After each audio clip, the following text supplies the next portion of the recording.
Okay, all right. There it is. Okay, good. We gotta roll it back just a little bit.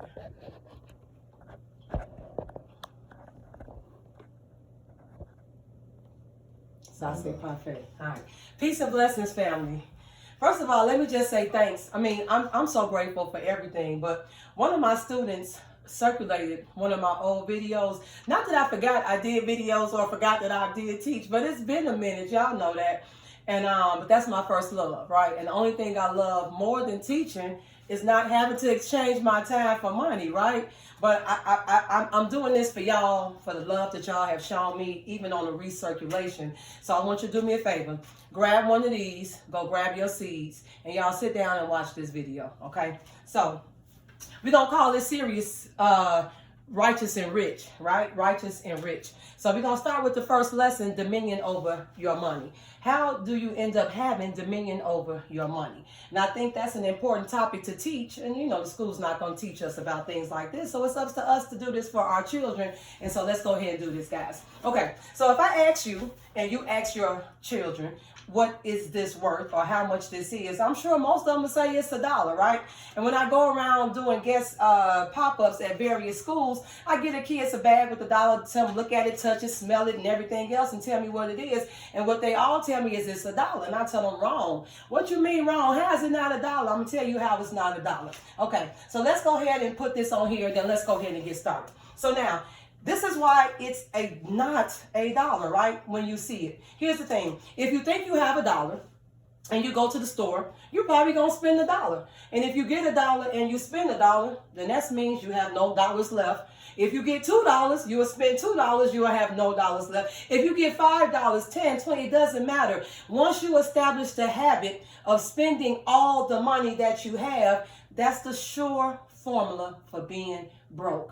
We don't want to pass down the struggle to our children, right? Being broke is a choice. And so we don't have to be broke. But what do we have to do? We have to learn how to have dominion over our money. So here's what I do. This is what I teach the kids. This is what I want y'all to get. Now, it doesn't have to make sense. It doesn't even have to be applied. Just a suggestion, right? So this is what I do. First of all, I look at the dollar, and I think it's $1, but I know it's not $1. To me, it's only 70 cents. So what do? I break that down for the little kids, give them some dimes, right? Because 10 dimes make $1. So we got a whole bunch of lessons in here. And again, I really can't even help myself with this teaching thing, right? It's just who I am. 1, 2, 3, 4, 5, 6, 7, 8, 9, 10. Okay, so 10 tens make $1, right? 10 dimes make $1. So we can start with that. So what I do with all my dollars, I pretend like they're 70 cents. 70 cents. So that's 10 cents. That's 20 cents. That's 30 cents. That's 40 cents, that's 50 cents, that's 60 cents, and that's 70 cents. So I don't care what I do with these 70 cents.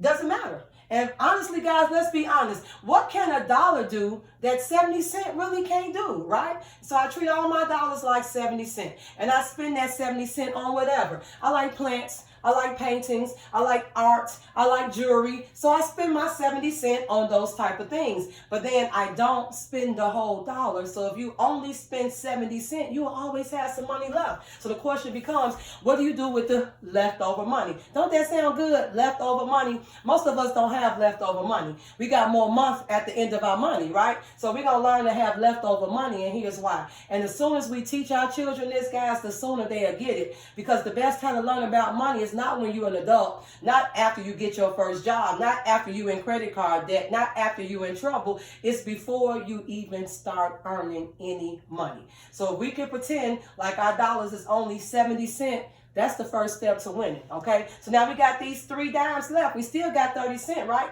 So what are we going to do with that 30 cents? Well, here's the first thing, 10 cents. And most people like to save their money. And I read in the book that poor people save money. That's just what I read in the book, right? Don't shoot the messenger. Poor people save money. And here's why it's not a good idea to save a lot. I'm not saying don't save any money. Yeah, save some money. It's nice to have money in your savings account. It's nice to see your money grow. It's nice to know that if you need something, it's there for you. But don't, please, y'all, stop saying this. Stop telling our children to save for a rainy day. Because the minute you save for a rainy day, you know what happens? The minute you save for a rainy day, it rains. And so all the money that you put away for rain, now I got to take all my savings and give it to whatever this rainy day for. No, we saving money for sunny days. We saving money for vacations. We saving money to live our best life. We saving money for things other than things that fail us, right? So one of these dimes we are going to save. Just one. Why are we not going to save more than one? Well, let's do something like this. Suppose I put $1 under my pillow, right? And I come back tomorrow. It's still $1 under my pillow. What if I leave it for 3 months and then I come back? It's still $1 under my pillow. What if I come back 3 years later and look under that pillow? Y'all, it's still $1. So, and then not only is it still just $1, but the value of the dollar has decreased because now I can't even purchase what I could purchase that long time ago with my dollar. So saving money is going to depreciate your value of the money. So we're not going to save a whole lot. We're just going to save enough. Okay. So here we go. Out of each of our dollars, we are only going to spend 70 cents. One of those dimes out of our dollar, we are going to save. Now that should be easy for us to do. Now, okay, let me not say easy. Simple, right? But simple does not mean easy. And so we're going to talk about that. Y'all know I'm all over the place. Ain't nothing changed with my ADD, right? That has not changed. I am going to stay focused because I'm limiting the video to less than 8 minutes, guys. That's my goal anyway, because you know I could be here all day long. But for real, we have to save 10 of those cents. Okay, so let me stay on task. Here we go. We're going to save 10 cents. What are we going to do with the other dime? Well, let's invest it. Let's invest 10 of those cents.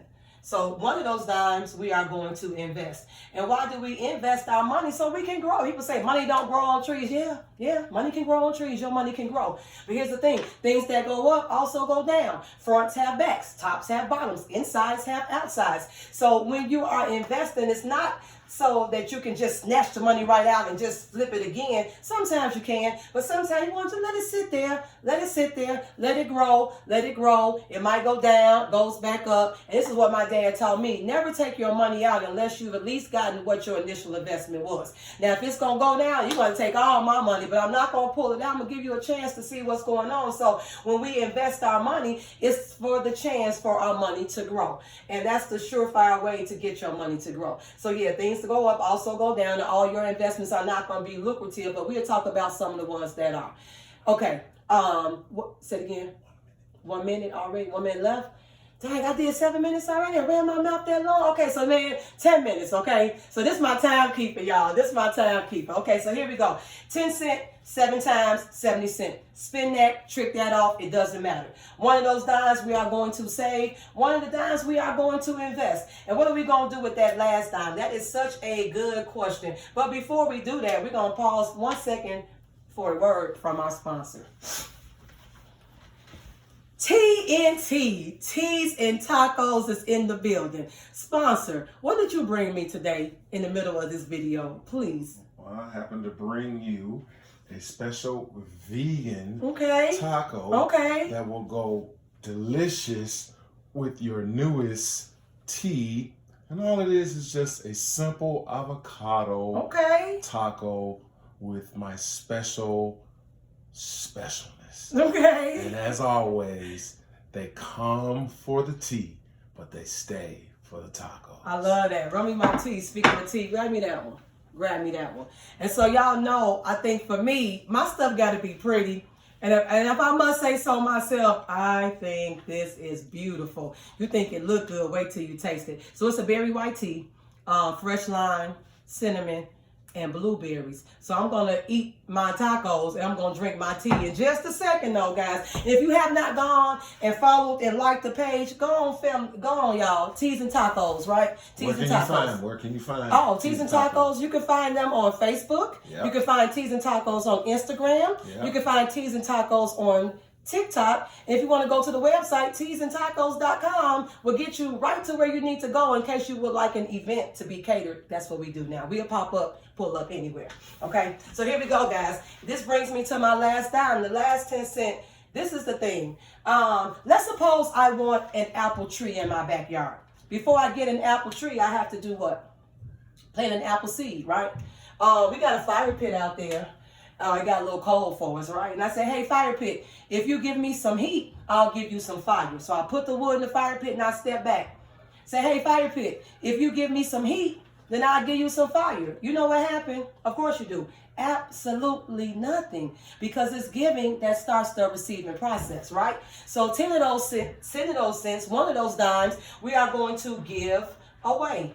We are going to give away 1 of those dimes, okay? And so, bam, there we have it. 10 cents, 7 times, 70 cents, we spent that. 1 of those dimes, we saved it because it's nice to have money saved. 1 of those dimes, we invested because we want to be able to grow our money. And guys, when I tell you that growing the money part is so dope, because you don't have to exchange your time for money. If you want to, then that's fine. But it's so nice not having to make that exchange, and you got other ways that you can generate income. And so that last dime we're going to give away, because giving starts the receiving process. So again, this is what I want y'all to teach y'all children. Don't see a dime. Don't see a dollar and think it's a dollar. Because we go to the store, the bags of chips are 2 for $1. But the difference between being able to buy something versus afford something. Buy versus afford. Now, what is the difference between being able to buy something and being able to afford something? We're going to get into that one in the second video, the second part, what I'm doing with my time, babe. 10 minutes and 43. 44. 46. Under 11 for your girl. I love y'all, family. We're just going to start with here. Let's start with the basics, and then we'll come back to the second one. But thank y'all so much for all the love that y'all have shown me and my school and my family and everything over the years. I'm so grateful. And so again, treat your dollars, treat all your dollars like 70 cents, because if you get in the habit of spending all the money that you have, that's the sure formula to be broke. And we're not passing down the struggle to our kids. Peace. Hold on. Let me just.